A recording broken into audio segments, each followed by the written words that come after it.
Hello everyone, ഇന്നത്തെ ക്ലാസ്സിലേക്ക് എല്ലാവർക്കും ഹൃദ്യമായ സ്വാഗതം. എല്ലാവരും വീഡിയോ ഒക്കെ ഓൺ ചെയ്ത് വെച്ചിരിക്കൂ. Yes, okay. ഇന്ന് ഞാൻ പറഞ്ഞു തരാൻ പോകുന്ന ടോപ്പിക് എന്ന് പറയുന്നത്, ഇപ്പൊ എന്നെ ആദ്യമായിട്ട് കാണുന്നവരുണ്ടെങ്കിൽ ഞാൻ ജസ്റ്റ് എന്നെ ഒന്ന് പരിചയപ്പെടുത്താം. ഞാൻ Suja R Mohan, mind power trainer, celebrity coach and a business coach. Okay, അപ്പോൾ ഇന്ന് ടീച്ചർമാർ പറഞ്ഞു തരാൻ പോകുന്ന ടോപ്പിക് എന്താ പറയുക, കുറേ നാളായിട്ട് പലരും ചോദിക്കുന്ന ഒരു ടോപ്പിക്കാണ് ടീച്ചർമാർ.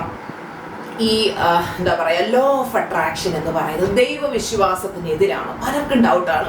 നമ്മൾ ഈ ലോ ഓഫ് അട്രാക്ഷൻ പ്രാക്ടീസസിലേക്കൊക്കെ പോയി കഴിഞ്ഞാൽ അത് ദൈവവിശ്വാസത്തിനെതിരായി പോവോ, ഞങ്ങൾ ചെയ്യുന്നത് തെറ്റാണോ, എത്ര പേർക്ക് അങ്ങനെയൊക്കെയുള്ള ഡൗട്ടുണ്ട്. ഡൗട്ടുള്ളവർ സത്യസന്ധമായിട്ട് യെസ് എന്ന് കമൻറ്റിലേക്ക് ഇടും.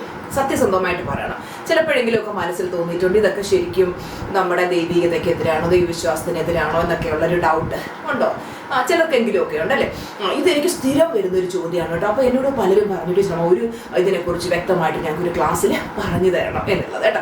അപ്പോൾ ഇന്ന് ഞാൻ വളരെ ഡീറ്റെയിൽ ആയിട്ട് പറയാൻ പോകണം. ബൈബിളിലും ഖുറാനിലും ഭഗവത്ഗീതയിലും ലോ ഓഫ് അട്രാക്ഷനെ കുറിച്ച് പറയുന്നുണ്ടോ, അങ്ങനെ പറയുന്നുണ്ടെങ്കിൽ എന്താ പറയുന്നത് എന്നൊക്കെ നമുക്ക് നോക്കാം. Okay, ready? Yes, okay. അപ്പോൾ മക്കളെ, എന്താണ് ലോ ഓഫ് അട്രാക്ഷൻ എന്ന് ചോദിച്ചു കഴിഞ്ഞാൽ, what you think about you bring about. അതായത് നിങ്ങൾ എന്ത് ചിന്തിക്കുന്നോ അതിനെ നിങ്ങൾ നിങ്ങളിലേക്ക് ആകർഷിക്കുന്നു എന്നാണ് ആകർഷണ നിയമം പറയുന്നത് അല്ലേ. ആകർഷണ നിയമം അതായത് നിങ്ങൾ ചിന്തിക്കുന്ന കാര്യങ്ങൾ, നിങ്ങൾ എന്തിനെ കുറിച്ചാണോ നിരന്തരം ചിന്തിക്കുന്നത് അതിനെ നിങ്ങൾ നിങ്ങളുടെ ലൈഫിലേക്ക് ആകർഷിക്കുന്നു എന്ന് പറയുന്നത്. അപ്പൊ ഇത് ചിന്തകളിലും നമ്മുടെ ഫീലിങ്സിലും നമ്മുടെ വൈബ്രേഷനിലും അധിഷ്ഠിതമാണ്. ശരിയല്ലേ? യെസ്. അപ്പോൾ നിങ്ങളൊന്ന് ആലോചിച്ച് നോക്കും, നമ്മുടെ ചിന്തകളും ഫീലിങ്ങും വൈബ്രേഷനും ഇതൊക്കെ ദൈവവിശ്വാസത്തിന് എപ്പോഴെങ്കിലും എതിരാണോ? ഒരിക്കലും അല്ല, അല്ലെ? ശരിയല്ലേ? അപ്പോൾ ബൈബിളിൽ പറഞ്ഞിട്ടുള്ള ലോ ഓഫ് അട്രാക്ഷനെ കുറിച്ച് പറഞ്ഞിട്ടുണ്ട്. അതായത് ലോ ഓഫ് അട്രാക്ഷൻ എന്നുള്ള കറക്റ്റ് വേർഡ് യൂസ് ചെയ്തിട്ടില്ല, പക്ഷെ ബൈബിളിലെ ചില വചനങ്ങളുമായിട്ട് ലോ ഓഫ് അട്രാക്ഷൻ അലൈൻ ചെയ്യുന്നുണ്ട്. അതായത് അതിലെ ഒരു വചനം ഞാൻ പറയാം.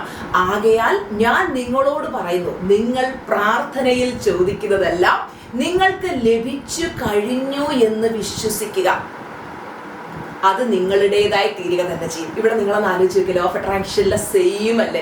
അതായത് നിങ്ങൾ പ്രാർത്ഥിക്കുമ്പോൾ അത് ലഭിച്ചു കഴിഞ്ഞു എന്ന് നിങ്ങൾ ഉറച്ചു വിശ്വസിച്ചാൽ നിങ്ങൾക്ക് ലഭിക്കും. അപ്പോൾ ലോ ഓഫ് അട്രാക്ഷൻ എന്താ പറയുന്നത്? ലോ ഓഫ് അട്രാക്ഷൻ പറയുന്നത് ആസ്ക്, ബിലീവ് ആൻഡ് റിസീവ് അല്ലേ. നിങ്ങൾ വിശ്വാസത്തോടെ നിങ്ങളൊരു കാര്യം ദൈവത്തോട് ചോദിക്കുക. അപ്പോൾ നമ്മൾ പ്രാർത്ഥനയോട് ചോദിച്ചു. എപ്പോഴും പറഞ്ഞൊരു കാര്യം, മക്കളെ പ്രാർത്ഥിക്കണം. എൻ്റെ ജീവിതത്തിലെ ഏറ്റവും വലിയ ഒരു കാര്യം എന്ന് പറയുന്നത് പ്രാർത്ഥനയാണ്. ആ പ്രാർത്ഥന ദൈവത്തോട് ചേർന്ന് ജീവിക്കുക. പണ്ട് ഞാൻ അങ്ങനെ ദൈവവിശ്വാസമൊന്നും ആയിരുന്നില്ല കേട്ടോ. എനിക്ക് അത്ര ദൈവവിശ്വാസമൊന്നും ഇല്ലായിരുന്നു. കാര്യം നമുക്ക് അതിനെക്കുറിച്ച് വലിയ അറിവോ കാര്യങ്ങളോ ഒന്നും ഇല്ലായിരുന്നു. അപ്പം ഞാൻ വിചാരിക്കും ഈ അമ്പലത്തിലും പള്ളിയിലും ഒക്കെ പോകേണ്ട ആവശ്യമുണ്ടോ, വീട്ടിലിരുന്ന് വിളിച്ചപ്പോൾ അങ്ങനെ പല ഡൗട്ടായിരുന്നു. കാര്യം കൃത്യമായിട്ട് നമുക്ക് അതിനെക്കുറിച്ചുള്ളൊരു നോളജ് ഇല്ല. പക്ഷെ ഇതിലേക്ക് വന്ന ശരിക്കും പറഞ്ഞാൽ ഞാൻ ലോ ഓഫ് അട്രാക്ഷനും മൈൻഡ് പവറും പഠിച്ചതിന് ശേഷമാണ് കൂടുതൽ ദൈവവിശ്വാസിയായത്. കാര്യം എന്ന് വെച്ച് കഴിഞ്ഞാൽ അപ്പോഴേ എനിക്ക് മനസ്സിലായത്, കാര്യം നമ്മുടെ ലൈഫിലെ മക്കളെ ഒരു വലിയ സിറ്റുവേഷൻ വരുമ്പോഴാണ് ശരിക്കും നമ്മൾ ദൈവത്തോട് ചേർന്ന് നിൽക്കുന്നത് അല്ലേ. നമുക്ക് എല്ലാ ആശ്രയങ്ങളും നഷ്ടപ്പെടുമ്പോൾ നമ്മൾ ഏറ്റവും അന്ത്യമായിട്ട് നമ്മൾ ആശ്രയിക്കുന്നതല്ല ഈശ്വരനില്ല അല്ലേ. അപ്പോൾ എൻ്റെ ലൈഫിൽ ആ വലിയ ഹെൽത്ത് ബ്ലെസ്സിങ് വന്ന് സർവ്വ ഡോക്ടേഴ്സും പറഞ്ഞു ഇമ്പോസിബിൾ, ഇത് ഹീൽ ചെയ്യാൻ പറ്റത്തില്ല. തൽക്കാലമായിട്ട് നിങ്ങളുടെ വേദന കുറയും, പക്ഷെ നിങ്ങൾക്ക് പരിപൂർണ്ണ ആരോഗ്യം മാനിഫെസ്റ്റ് നേടുക എന്നുള്ളത് ബുദ്ധിമുട്ടാണ് എന്നുള്ള അവസ്ഥ പറഞ്ഞു. അവസാനം അപ്പോഴാണ് ഞാൻ ലോ ഓഫ് അട്രാക്ഷനെ കുറിച്ച് മനസ്സിലാക്കുന്നത്. എന്തായാലും അവസാനം കിട്ടിയൊരു കച്ചിത്തുരുമ്പ് ചെയ്ത് നോക്കാം. അപ്പോൾ ഞാൻ ദൈവത്തിന് മുറുകെ പിടിച്ചു. ഒരിക്കലും ലോ ഓഫ് അട്രാക്ഷൻ ദൈവികതയ്ക്ക് എതിരല്ല എന്ന് എനിക്ക് മനസ്സിലായി. അപ്പം ഞാൻ ദൈവത്തെ മുറുകെ പിടിച്ചു. ഞാൻ ദൈവത്തോട് പറഞ്ഞു, ദൈവമേ എനിക്കൊന്ന് എഴുന്നേറ്റ് നടക്കാനുള്ള ഒരു ആരോഗ്യം നീത്താ, എനിക്കൊന്ന് എഴുന്നേറ്റ് നിന്നാൽ എൻ്റെ ജീവിതം ദൈവമേ ഞാൻ മറ്റുള്ളവർക്ക് വേണ്ടി ഞാൻ സമർപ്പിക്കും, എനിക്ക് പരിപൂർണ്ണ ആരോഗ്യം നീ തരണേന്ന് അവിടെ സ്വയം ഞാൻ എന്നെ സമർപ്പിച്ച് പ്രാർത്ഥിച്ചു. കണ്ണീരോടെ സത്യം പറഞ്ഞ അന്ന് ഞാൻ പ്രാർത്ഥിച്ചത്. കാര്യം അത്രയും ഗതികേടായി. മുമ്പോട്ട് പോകാൻ എല്ലാവരും കൈ ഒഴിഞ്ഞു, ആരും യെസ് പറഞ്ഞില്ല. അപ്പോഴും ഞാൻ ദൈവത്തെ മുറുകെ പിടിച്ചു. ഞാൻ ദൈവത്തോട് ചോദിച്ചു, ഞാൻ വിശ്വസിച്ചു. എൻ്റെ ദൈവത്തിന് വിശ്വാസം വേണം. പലർക്കുള്ള പ്രശ്നം എന്താ വെച്ചാൽ ലോ ഓഫ് അട്രാക്ഷനിൽ വിശ്വാസമില്ല. പലരും പറയും പല ടെക്നിക്കും ചെയ്തു കേട്ടോ, നമുക്ക് ടു കപ്പ് മെത്തേഡ് വർക്ക് ചെയ്തില്ല, അല്ലെങ്കിൽ നമുക്ക് പിന്നെ സ്ക്രിപ്റ്റിംഗ് ടെക്നിക്ക് വർക്ക് ചെയ്തില്ല, പില്ലോ ടെക്നിക്ക് വർക്ക് ചെയ്തില്ല എന്നൊക്കെ പറയും. കാര്യം എന്താ? ഇവർക്ക് വിശ്വാസം. ഇവർ വിചാരിക്കാം ആർക്കൊക്കെയോ റിസൾട്ട് കിട്ടി, നമുക്കൊന്ന് ജസ്റ്റ് ട്രൈ ചെയ്ത് നോക്കാം. അങ്ങനെ ട്രൈ ചെയ്ത് നോക്കുമ്പോൾ എന്താ സംഭവിക്കാം? അവർക്ക് വിശ്വാസം ഇല്ലാത്തത് കൊണ്ട് തന്നെ നടക്കില്ല. അപ്പൊ ലോ ഓഫ് അട്രാക്ഷൻ എപ്പോഴും പറഞ്ഞ് നിങ്ങൾ വിശ്വസിക്കണം, നിങ്ങൾക്ക് എന്താണോ നേടാനുള്ളത് നേടിക്കഴിഞ്ഞു എന്ന് വിശ്വസിക്കണം. അത്രയും വിശ്വാസം ഉണ്ടെങ്കിൽ നമുക്ക് ലഭിക്കും. മൂന്നാമത്തെ എന്താ? Receive. Ask, believe and receive. Receive തീർച്ചയായിട്ടും അത് ലഭിക്കുക തന്നെ. അങ്ങനെ ഞാൻ എന്നെ സമർപ്പിച്ചു, ദൈവത്തോട് പ്രാർത്ഥിച്ചു. ശരിക്കും എങ്ങനെയാണെന്ന് എനിക്കറിയില്ല.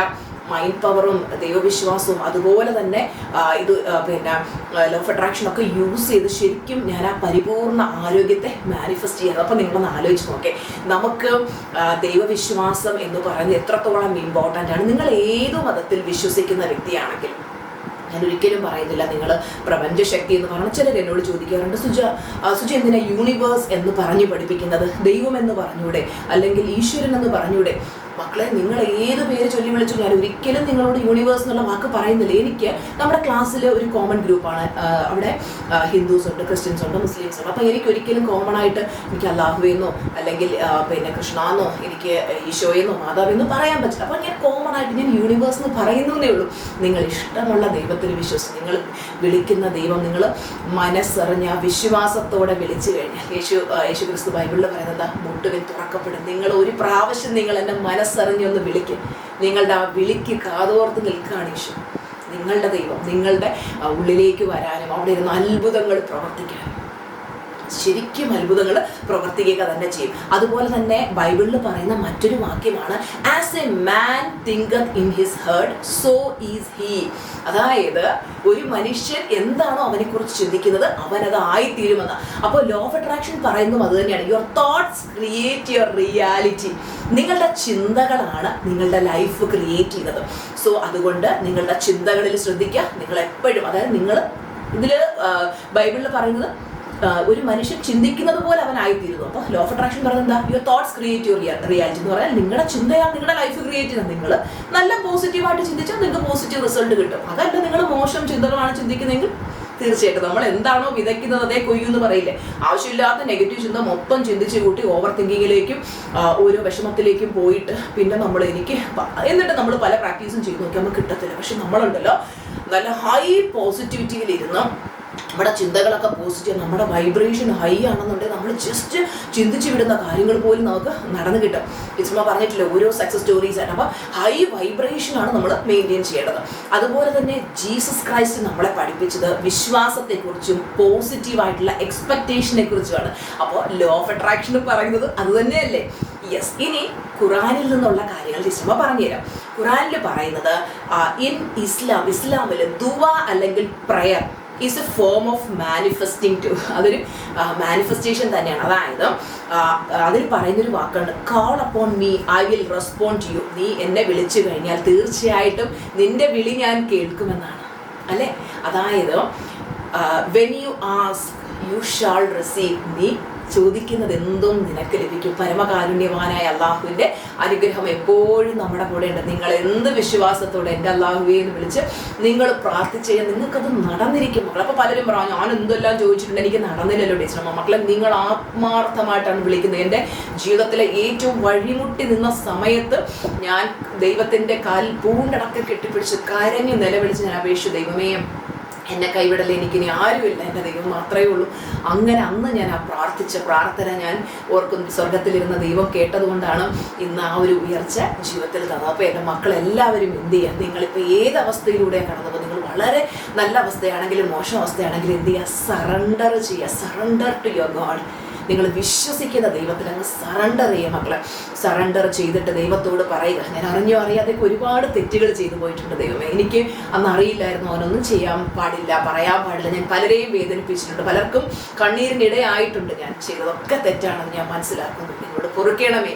എനിക്ക് ലോകത്ത് ഒരുപാട് പേർക്ക് വെളിച്ചമാകണം, നന്മയാകണം. മക്കളെ, നമ്മൾ ഹാപ്പിയായി ഇരുന്നെങ്കിൽ മാത്രമേ നമുക്ക് ചുറ്റുമുള്ള മനുഷ്യർക്ക് സന്തോഷം കൊടുക്കാൻ പറ്റൂ. ശരിയല്ലേ? നമ്മളെ വിഷമിച്ച്, നമ്മളെ ഇറിറ്റേറ്റഡ് ആണ്, നമ്മളെ ഫ്രസ്ട്രേറ്റഡ് ആണ്, നമ്മളെ ഏത് നേരവും സങ്കടത്തിലാണെങ്കിൽ ചുറ്റും നിൽക്കുന്ന മനുഷ്യർ നമ്മളെ കൊണ്ട് ഫെഡപ്പ് ആവും. ശരിയല്ലേ? നിങ്ങളൊന്ന് ആലോചിച്ചു, ഒരു വീട്ടമ്മ ഏത് നേരവും സങ്കടവും കരച്ചിലും ആൾക്കാരുടെ കുറ്റം പറച്ചിലും എപ്പോഴും നെഗറ്റീവ് അടിച്ചിരുന്ന് കഴിഞ്ഞാൽ അവരെ ഭർത്താവ് അവരെ കൊണ്ട് പൊറുതിമുട്ടും, അവരെ മക്കൾ പൊറുതിമുട്ടും, അവർ പറയുന്നില്ലെന്നേ ഉള്ളൂ, അല്ലേ? നേരെ മറിച്ച് ഒരു വീട്ടമ്മ വളരെ സന്തോഷവതിയാണ്. വീട്ടിലെ മഹാലക്ഷ്മിയെ പോലെ നല്ല ഐശ്വര്യത്തിൽ എല്ലാവരെ കുറിച്ചും നല്ലത് പറയുന്നു, എപ്പോഴും സന്തോഷമായിരിക്കുന്നു, സാറ്റിസ്ഫാക്ഷൻ, സംതൃപ്തിയിലിരിക്കുന്നു. ആ വീടിന് ഉയർച്ചയുണ്ടാവും, ആ വീട് സ്വർഗതുല്യമായി മാറും അല്ലേ. അപ്പോൾ ഖുറാനിൽ പറയുന്ന മറ്റൊരു കാര്യം എന്ന് പറയുന്നത്, എനിക്ക് സമീപമുള്ളവരായി എൻ്റെ ഒരു സെക്കൻഡ്, എനിക്ക് സമീപമുള്ളവരായി എൻ്റെ ദാസൻ നിങ്ങളോട് ചോദിച്ചാൽ ഞാൻ സമീപം തന്നെ ഉണ്ടെന്ന് പറയുക. നിങ്ങൾ ദുആ ചെയ്യുമ്പോൾ ഞാൻ അവൻ്റെ പ്രാർത്ഥനയ്ക്ക് പ്രതികരിക്കുമെന്നാണ് പറയുന്നത്. അതായത് നാം അള്ളാഹുവിനോട് പ്രാർത്ഥിച്ചാൽ അദ്ദേഹം അതിന് മറുപടി നൽകുന്നു. അള്ളാഹു നമ്മളോട് വളരെ അടുത്തവനാണ്. നമുക്ക് വേണ്ടത് വിശ്വാസത്തോടെയും സമർപ്പണത്തോടെയും ദുആ ചെയ്യുക എന്നത് മാത്രമാണ്. മുഹമ്മദ് നബി നമ്മളെ പഠിപ്പിച്ചതും അത് തന്നെയാണ്. അള്ളാഹുവിൽ നിന്നും പോസിറ്റീവായിട്ടുള്ള കാര്യങ്ങൾ നിങ്ങൾ എക്സ്പെക്ട് ചെയ്യാനാണ്, നിങ്ങളുടെ പ്രതീക്ഷ വെക്കാനായിട്ടാണ് അല്ലേ. അതാണ് ശരിക്കും ലോ ഓഫ് അട്രാക്ഷൻ പറയുന്നത്. എന്താ? With the belief in God.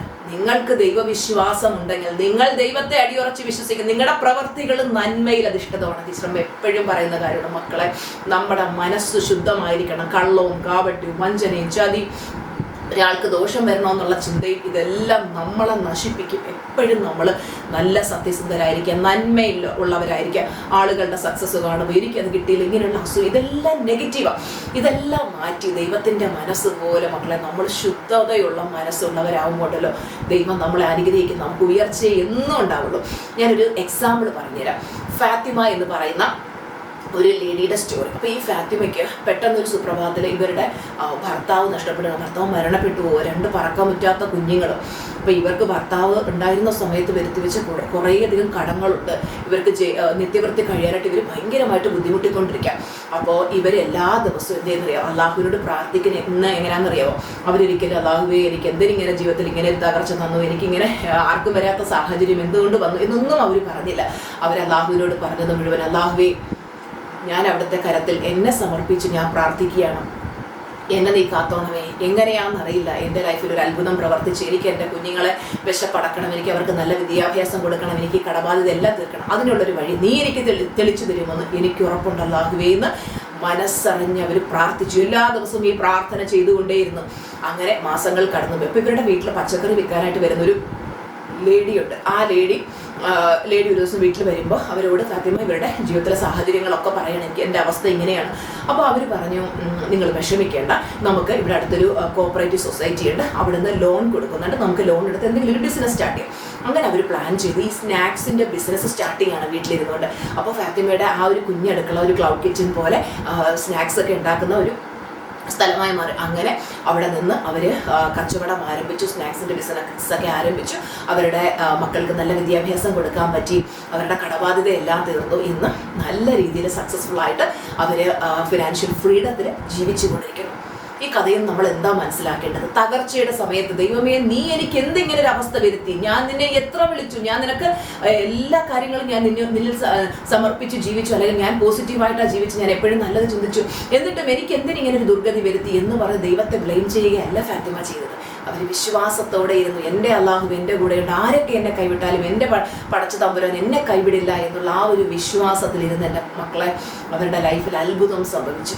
അപ്പോൾ ഇതുപോലുള്ള റിയൽ ലൈഫ് സ്റ്റോറീസ് എത്ര ഉണ്ടെന്ന് അറിയാമോ? അപ്പോൾ ഇതെല്ലാം നമുക്ക് വിരൽ ചൂണ്ടുന്നത് നിങ്ങൾ വിശ്വസിക്കുക, വിശ്വാസത്തിൻ്റെ ശക്തിയെക്കുറിച്ച്. വിശ്വാസത്തോടെ നമ്മൾ ദൈവത്തെ കൂട്ടുവിളിച്ച് ദൈവം നമ്മുടെ കൂടെ നിൽക്കി. ഈ ഭൂമിയിൽ നമ്മൾ ആര് കൈവിട്ട് പോയാലും, നമ്മുടെ അച്ഛനോ അമ്മയോ നമ്മുടെ കൂടപ്പിറപ്പോ ബന്ധുക്കളോ ലൈഫ് പാർട്ട്ണറോ ആര് പോയാലും നമ്മളെ കൈവിടാതെ ദൈവം നമ്മളോട് എപ്പോഴും കൂടെ നിൽക്കും. ഇനി ഭഗവത്ഗീതയിൽ എന്താ പറയുന്നത് അറിയാവോ? ഇൻ ഭഗവത്ഗീത കൃഷ്ണൻ പറയുന്നത്, അതായത് നമ്മുടെ ചിന്തകളെക്കുറിച്ചും പ്രവൃത്തികളെക്കുറിച്ചും വിശ്വാസത്തെക്കുറിച്ചുമാണ്. ഭഗവത്ഗീത പറയുന്നത് എങ്ങനെയാണ്? One must elevate one self by one's own mind, not degrade your self. ഒരു വ്യക്തി അവൻ്റെ ചിന്തകൾ കൊണ്ട് അവനെ ഉയർത്തുകയാണ് വേണ്ടത്, ഒരിക്കലും അവനെ ഡീഗ്രേഡ് ചെയ്ത് തരം താഴ്ത്തരുത്. ചിലരെന്താ ചിന്തിക്കുന്നത്? എന്നെ കൊണ്ടൊന്നിനും കൊള്ളൂല, ഞാൻ എന്ത് ചെയ്താലും പരാജയമാണ്, ഞാനൊരു ഭാഗ്യം കേട്ട വ്യക്തി. ചിലർ പറയത്തില്ല, ഞാൻ എവിടെ പരിപാടി അവതരിപ്പിക്കാൻ പോലും എൻ്റെ അവസ്ഥ ഇതാണ്, എനിക്ക് ഗതികേടാണ്, ഞാൻ എവിടെ പോയാലും അവിടെ എല്ലാം അടഞ്ഞ വാതിലുകളാ, ഒന്നും എന്നിലേക്ക് വരുന്നില്ല, ഞാനൊരു ഭാഗ്യം കേട്ട. ഇങ്ങനെയുള്ള ചിന്തകൾ കൊണ്ട് നമ്മളെ ഡീഗ്രേഡ് ചെയ്യരുത്, നമ്മൾ ഉയർന്ന ചിന്തകൾ വെക്കണം. അതായത് യുവർ തോട്ട്സ്, ഭഗവത്ഗീത പറയുന്നു യുവർ തോട്ട്സ് ഹാവ് പവർ. നിങ്ങളുടെ ചിന്തകൾക്ക് ശക്തിയുണ്ട്. ഒരു മനുഷ്യന്റെ ഏറ്റവും വലിയ മിത്രവും ഒരു മനുഷ്യന്റെ ഏറ്റവും വലിയ ശത്രുവും അവന്റെ മനസ്സ് തന്നെ. അതെന്താ അങ്ങനെ പറയാൻ കാരണം? ഒരു മനുഷ്യൻ അവന്റെ മനസ്സിൽ സത്ചിന്തകൾ വളർത്തുകയാണ്, സദ്ഭാവനകൾ വളർത്തുകയാണ്. എല്ലാവർക്കും നന്മ വരണം, അവന്റെ ജീവിതത്തിലെയും ഉയർച്ചയെക്കുറിച്ചും നല്ലതിനെക്കുറിച്ചും അവൻ ചിന്തിക്കുമ്പോൾ അവന്റെ മനസ്സ് അവന്റെ ഏറ്റവും നല്ല മിത്രമായി മാറുന്നു. നേരെ മറിച്ച് ഒരു മനുഷ്യൻ അവന്റെ മനസ്സിൽ ദുഷ്ചിന്തകൾ വളർത്തുകയാണ്. ആൾക്കാർക്ക് ദ്രോഹം ചെയ്യണം, ദോഷം ചെയ്യണം, അവനവന്റെ ജീവിതവും നശിപ്പിച്ച് മറ്റുള്ളവരുടെ ജീവിതവും നശിപ്പിച്ച് ആ ദുഷ്ചിന്തകൾ വളർത്തുമ്പോൾ അവന്റെ മനസ്സ് അവന്റെ ശത്രുവായി മാറുന്നു. മനസ്സിലാവുന്നു? അപ്പോൾ നമ്മുടെ മനസ്സിനെ നമുക്ക് നമ്മുടെ മിത്രവുമാക്കാം, ശത്രുവുമാക്കാം. ഏത് വേണമെന്നുള്ളത് ആരുടെ ചോയ്സാണ്? നമ്മുടെ ചോയ്സാണ്. അപ്പോൾ നമ്മൾ ദൈവത്തിൽ സറണ്ടർ ചെയ്യുക. നമുക്ക് ശരിക്കും ലോ ഓഫ് അട്രാക്ഷൻ പറയുന്നതും അത് തന്നെയാണ്. നിങ്ങൾ ഏത് മതത്തിൽ വിശ്വസിക്കുന്ന വ്യക്തിയാണ്, നിങ്ങൾ വിശ്വസിക്കുന്ന ദൈവത്തിലെ മുമ്പിൽ സറണ്ടർ ചെയ്ത് നിങ്ങളെ തന്നെ സറണ്ടർ ചെയ്തിട്ട് കോ ക്രിയേഷൻ എന്ന് പറയുന്നൊരു വേർഡുണ്ട്. അതായത് കോ ക്രിയേറ്റിംഗ് വിത്ത് ഗോഡ്. നിങ്ങൾ ദൈവത്തോട് ചേർന്ന് മക്കളെ നിങ്ങളുടെ ആഗ്രഹങ്ങൾ മാനിഫെസ്റ്റ് ചെയ്ത് നിങ്ങൾക്ക് എന്തൊക്കെ നേടാൻ ആഗ്രഹങ്ങളുണ്ട് അതെല്ലാം ദൈവത്തോട് ചേർന്ന് നേടുക. നിങ്ങൾ ഉറച്ച് വിശ്വസിക്കുക, എൻ്റെ ദൈവം എൻ്റെ കൂടെ ഉണ്ട്, ഞാനത് നേടും. ഞാൻ പണ്ട് എൻ്റെ ഹെൽത്ത് ഇഷ്യൂ ആയിരുന്ന സമയത്ത് എൻ്റെ മനസ്സിൽ ചിന്ത ഇങ്ങനെ വരും, എല്ലാ ഡോക്ടേഴ്സും പറയുന്ന സർജറി വേണം, എങ്ങനെ ഞാൻ സർജറി ചെയ്താലും അതിന് റിസൾട്ട് കിട്ടുമെന്ന് ഉറപ്പില്ല, പെയിൻ കുറയും, പക്ഷെ ആ അസുഖത്തെ മറികടക്കാൻ പറ്റും. അപ്പോൾ ഞാൻ എന്ത് ചെയ്യും? അപ്പോൾ ഈ ചിന്ത എൻ്റെ മനസ്സിലിങ്ങനെ അലട്ടാൻ തുടങ്ങിയപ്പോൾ ഞാൻ എൻ്റെ മനസ്സിൽ പറഞ്ഞു, എൻ്റെ ദൈവം എൻ്റെ കൂടെ ഉണ്ട്, എൻ്റെ ദൈവം അത്ഭുതങ്ങൾ സൃഷ്ടിക്കും. അപ്പോൾ എൻ്റെ മനസ്സ് പറയും ഡോക്ടർ അല്ലേ പറയുന്നത്. അപ്പം ഞാൻ തിരിച്ചു പറഞ്ഞൊരു കാര്യം, ഡോക്ടർ MBBS പഠിച്ച ഡോക്ടറാണ്, ആ ഡോക്ടറെയും സൃഷ്ടിച്ച എൻ്റെ ദൈവം എൻ്റെ കൂടെ ഉണ്ടെങ്കിൽ എൻ്റെ ലൈഫിൽ അത്ഭുതങ്ങൾ സംഭവിക്കും. ഞാൻ എഴുന്നേക്കും, ഞാൻ നടക്കും. നിങ്ങൾ കാണുന്നില്ല, ഇത് ടീച്ചറും 4 കാലം കിടന്ന് തുള്ളുന്ന, മനഃപൂർവ്വം തുള്ളുന്നത്. കാര്യം എന്താ? പലരും പറയും ഇവരെന്തിനാ കിടന്ന് ഇങ്ങനെ ചാടുന്ന കാര്യം എൻ്റെ മനസ്സിനെ വിശ്വസിപ്പിക്കാനാണ് മക്കളെ. ഒരിക്കലും കട്ടിലിൽ നിന്ന് എഴുന്നേക്കില്ല എന്ന് പറഞ്ഞ് ആ വ്യക്തി ഇന്ന് 4 കാലിൽ കിടന്ന് ചാടുന്നുണ്ടെങ്കിൽ ഇതൊക്കെ ലോ ഓഫ് അട്രാക്ഷൻ്റെ പ്രൂഫാണ്. നമുക്ക് ഏതൊരു വ്യക്തിക്കും ഇന്ന് എൻ്റെ മാനിഫെസ്റ്റേഷൻ സ്റ്റോറി എന്ന് പറഞ്ഞാൽ 0 ബാങ്ക് ബാലൻസിൽ നിന്ന് ഇന്ന് per month 50 lakhs plus income നേടുന്നുണ്ടെങ്കിൽ ഇതെല്ലാം നമ്മുടെ മാനിഫെസ്റ്റേഷൻ്റെ പവറാണ്. ഞാനിതെല്ലാം നിങ്ങളോട് പറയുന്നത് എന്തിനാന്ന് വെച്ച് കഴിഞ്ഞാൽ വിശ്വാസത്തോടെ ഇരിക്കും. നിങ്ങൾ വിശ്വസിക്കുന്ന ദൈവത്തിന് മുന്നിൽ സറണ്ടർ ചെയ്ത് ദൈവത്തോടൊപ്പം ചേർന്ന് കോ ക്രിയേറ്റ്. ചിലർക്കാണെങ്കിൽ ദൈവവിശ്വാസം ഒന്നുമില്ല, പറയുമ്പോഴൊക്കെ ഉണ്ട്, പക്ഷേ മനസ്സിനകത്ത് ഡൗട്ടാണ്. ചിലർ പറയത്തില്ലേ ടീച്ചർ എനിക്ക് ആഗ്രഹം നടക്കുമെന്ന് എനിക്ക് ഡൗട്ട് വരുന്നുണ്ടെങ്കിൽ നിങ്ങൾ ദൈവത്തിൽ വിശ്വസിക്കുന്നില്ല എന്ന് ഞാൻ പറയും. അത് വേറെ ആരും പറഞ്ഞല്ല. കാര്യം എന്താ? ഓരോരുത്തർ എന്നോട് ഇങ്ങനെയൊക്കെ ചോദിക്കുമ്പോൾ എൻ്റെ മനസ്സിലിരുന്ന് ദൈവം പറയും, നീ അവരോട് പറയും, നീ ദൈവത്തിൽ അടിയുറച്ച് വിശ്വസിക്കുന്നുണ്ടെങ്കിൽ, നിന്റെ ദൈവം നിന്റെ കൂടെ ഉണ്ട് എന്ന് വിശ്വസിക്കുന്നുണ്ടെങ്കിൽ ഒരിക്കലും അവിശ്വാസം വരില്ല. വരൂ, നിങ്ങളൊന്ന് ആലോചിച്ച് നോക്കുക. യെസ് ഓർ നോ ചാറ്റ് ബോക്സിലേക്ക് ഇടും. നിങ്ങൾ ഉറച്ച് വിശ്വസിക്കുക, എൻ്റെ ദൈവം എൻ്റെ കൂടെ ഉണ്ട്, എപ്പോഴും അദൃശ്യനായിട്ട് എൻ്റെ ദൈവം എൻ്റെ കൂടെ ഉണ്ടെങ്കിൽ നമുക്ക് ഡൗട്ട് വരുമോ? പക്ഷേ നടക്കാതിരിക്കും. ഞാൻ എപ്പോഴും പറയില്ല, എന്നെ സംബന്ധിച്ചിടത്തോളം ഞാൻ മാനിഫെസ്റ്റേഷൻ സ്പീഡപ്പ് ആവുന്നതിൻ്റെ കാര്യം എൻ്റെ മനസ്സിൽ 1% ഡൗട്ടില്ല. നിങ്ങൾ ഈ ലോകത്തിലെ ഏറ്റവും വലിയ സമ്പന്നതയുള്ള വ്യക്തി ആകാമെന്ന് വെച്ചിട്ട് എൻ്റെ മനസ്സിൽ യെസ് വിശ്വസിക്കും. മനസ്സ് അവിടെ ഒരു ഡൗട്ട് വരുന്നില്ല. മനസ്സിലാവുന്നു? എൻ്റെ ദൈവം എനിക്കത് തരുമെന്നുള്ള വിശ്വാസം. കാര്യം ലൈഫിൽ അത്ഭുതങ്ങൾ കണ്ടിരുന്നു, നമുക്കതിന് ഡൗട്ടില്ല. അപ്പം ആരുടെയെങ്കിലും എന്നെ കേട്ടുകൊണ്ടിരിക്കുന്ന ആരുടെയെങ്കിലും ഒക്കെ മനസ്സിൽ ഡൗട്ടുണ്ട്, എനിക്ക് ജീവിതത്തിൽ ഞാൻ രക്ഷപ്പെടുമോ, എനിക്ക് തലയിലെഴുത്ത് നല്ലതാണോ? മക്കളെ, തലയിലെഴുത്തെന്ന് പറയുന്ന ഒന്നുമില്ല. ഇതൊക്കെ നമ്മൾ വിചാരിച്ച് നമുക്ക് മാറ്റിയെടുക്കാൻ പറ്റും, നമ്മുടെ ചിന്തകളിലൂടെ മാറ്റിയെടുക്കാൻ പറ്റും. നമ്മുടെ സിൽവർ ക്ലാസ് അറ്റൻഡ് ചെയ്ത ഓരോ സ്റ്റുഡൻസും പറയുന്നത് കേട്ടില്ല, അവർ എത്രയോ പേര് പറയും അവർ ഡിവേഴ്സിൻ്റെ വക്കീലായിരുന്നു ഭർത്താവുമായിട്ട്, പക്ഷേ ഇന്ന് അവർ ഏറ്റവും സന്തോഷമുള്ള ജീവിതം നയിക്കുന്നു. എങ്ങനെയാണ് ആ മാജിക്ക് സംഭവിക്കുന്നത്? അവരുടെ ചിന്തകൾ മാറിയപ്പോൾ അവരുടെ ജീവിതം മാറി. ചിലർ കടം കയറി ആത്മഹത്യ ചെയ്യാമെന്ന് പറഞ്ഞിരിക്കുന്ന അവസ്ഥയിൽ ഇന്ന് അവർ ഫിനാൻഷ്യൽ ഫ്രീഡത്തിൽ ജീവിക്കുന്നു. എങ്ങനെയാണ്? അവരുടെ ചിന്തകൾ മാറിയപ്പോൾ അവരുടെ ജീവിതം മാറി. അപ്പം നമ്മുടെ ചിന്തകൾ മാറിക്കഴിയുമ്പോൾ നമ്മുടെ ജീവിതം മാറുക തന്നെ ചെയ്യും. അതുപോലെ ഗ്രാറ്റിറ്റ്യൂഡ് വേണം മക്കളെ. നന്ദി പറയണം. എല്ലാ ദിവസവും ഗ്രാറ്റിറ്റ്യൂഡ് വാക്ക് ചെയ്യണം കേട്ടോ. നന്ദി പറഞ്ഞുകൊണ്ട് നടക്കണം. നമുക്ക് ലഭിച്ചിട്ടുള്ള അനുഗ്രഹങ്ങൾക്കൊക്കെ നന്ദി പറയുക. അപ്പം ലോ ഓഫ് അട്രാക്ഷൻ നമ്മൾ വിശ്വാസത്തോടെ പ്രാക്ടീസ് ചെയ്യുക എന്നുള്ളതാണ്. അപ്പോൾ ഇതിന് ടോട്ടൽ ഞാൻ സമപ്പ് ചെയ്ത് പറയുകയാണെങ്കിൽ ലോ ഓഫ് അട്രാക്ഷൻ ഒരിക്കലും എന്തിനെതിരല്ല, ദൈവികതയ്ക്കെതിരല്ല. അപ്പോൾ നിങ്ങൾ ധൈര്യമായിട്ട് ലോ ഓഫ് അട്രാക്ഷൻ പ്രാക്ടീസ് ചെയ്തോളൂ. ഇതെല്ലാം നമ്മുടെ എല്ലാ മതഗ്രന്ഥങ്ങളിലും പറയുന്ന കാര്യങ്ങൾ തന്നെയാണ്. ഇതിപ്പോൾ ഞാൻ വളരെ കുറച്ച് മാത്രമേ അതിൽ നിന്ന് എടുത്തിട്ടുള്ളൂ. ഇതുപോലെ ഒരുപാടുണ്ട്. കോഡ്സ് എടുത്തു കഴിഞ്ഞാൽ ലോ ഓഫ് അട്രാക്ഷൻ ശരിക്കും യാഥാർത്ഥ്യമാണെന്ന് എല്ലാ മതഗ്രന്ഥങ്ങളിലും പേരെടുത്ത് പറയുന്നില്ലെങ്കിൽ പോലും അതിൻ്റെ അർത്ഥം തന്നെയാണ് അതിൽ പറയുന്നത്. ഓക്കെ, അപ്പോൾ നിങ്ങൾ എന്ത് ചെയ്യുക? നിങ്ങൾ ധൈര്യമായിട്ട് പ്രാക്ടീസ് ചെയ്യുക. ഇതുപോലെ ഡൗട്ടുള്ള ഒരുപാട് പേരുണ്ട്, അവർക്ക് നിങ്ങൾ എന്ത് ചെയ്യുക? ഈ ക്ലാസ് ഷെയർ ചെയ്ത് കൊടുക്കുക. ഓക്കെ, അപ്പോൾ ഈ ഒരു ക്ലാസ് എല്ലാവർക്കും ഇഷ്ടമായി എന്ന് വിചാരിക്കുന്നു. അപ്പോൾ നമുക്ക് അടുത്ത ഫ്രീ ക്ലാസ്സിൽ കാണാം. Thank you so much. Love you.